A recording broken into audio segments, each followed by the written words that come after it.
जय श्रीमन्नारायण। महापुरुषों के विषय में लोगों के हृदय में प्रश्न है कि भगवान तो प्रतिज्ञा ग्रहण कर लेते हैं और तोड़ भी देते हैं।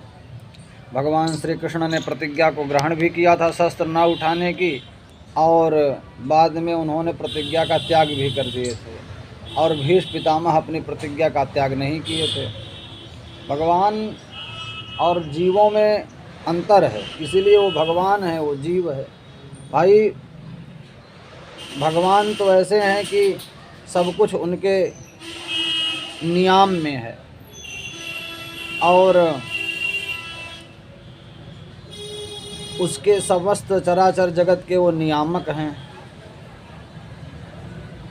और जो जीव है वो अगर प्रतिज्ञा कर लेता है तो वह प्रतिज्ञा के अनुसार चलता है, और प्रतिज्ञा जीव को बहुत प्रिय होती है। कहा कितना प्रिय होती है, तो शास्त्र का मत है कि लज्जा गुणौघ जननीम जननीमिव स्वाम अत्यंत शुद्ध हृदयाम अनुवर्तमानाम तेजस्विनः सुखमशूनपि संत्यजन्ति सत्यव्रतव्यवशिनो न पुनः प्रतिज्ञाम।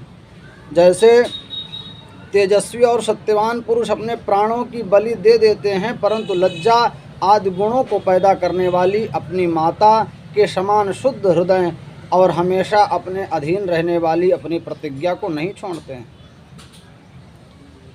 जैसे कि